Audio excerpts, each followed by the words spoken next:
The Siege of Sidney Street, How Churchill Fought Russian Anarchists in London, January 3, 1911. At 100. Sidney Street, British police surrounded a hideout of members of the Latvian anarchist group, Līsma. Flame. Weeks earlier, the men inside had killed police officers during an attempted arrest. The operation to neutralize them was personally overseen by the Home Secretary, Winston Churchill. A fatal mistake.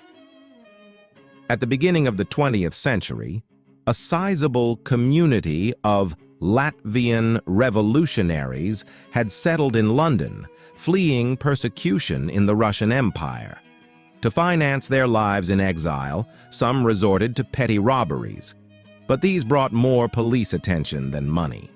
Determined to solve their financial problems in one bold move, the anarchists planned to rob a jewelry shop at 119 Houndsditch by tunneling into it from the apartment above. Carelessness sealed their fate. Noise alerted neighbors who called the police. On December 16, 1910, Sergeants Bentley and Bryant knocked on the door. A man who spoke poor English answered, muttered something, and retreated into the apartment. The officers, deciding not to wait, stepped inside. Gunfire suddenly erupted from the darkness. At the time, British patrol officers did not carry firearms, only batons. 2 officers were killed instantly. A third, shot 12 times, miraculously survived. The attackers escaped. Public anger quickly grew. Crowds jeered at the police, accusing the authorities of being too lenient toward political émigrés. To avoid humiliation and escalation, Churchill ordered reinforcements, a company of the Scots Guards from the Tower of London. Suddenly, thick smoke began pouring from the building.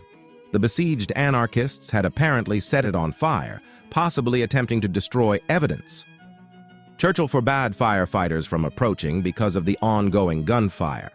As flames engulfed the upper floors, one of the anarchists appeared briefly at a window and was immediately shot by a sniper. Soon after, the upper structure collapsed, burying the last pocket of resistance beneath the rubble. 2 bodies were later recovered from the ruins. Of the 4 men inside, 1 apparently managed to escape.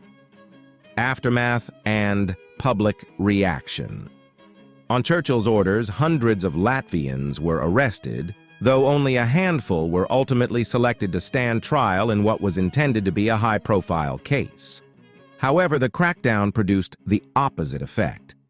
Many members of the public felt Churchill had overreached by arresting people indiscriminately. The trial unfolded amid a campaign portraying the defendants as victims of Tsarist oppression. In May 1911, most of the accused were acquitted due to insufficient evidence. The dramatic events of January 3, 1911, deeply impressed Londoners. Journalists soon dubbed them the Siege of Sidney Street. The incident also became the first such event in London to be captured on film. A short documentary was produced and shown in cinemas across the capital, depicting the alleged brutality of émigrés from the Russian Empire. Years later, in 1935, Alfred Hitchcock released The Man Who Knew Too Much. The film contains a similar siege scene, though in Hitchcock's version, the police confront spies rather than revolutionaries.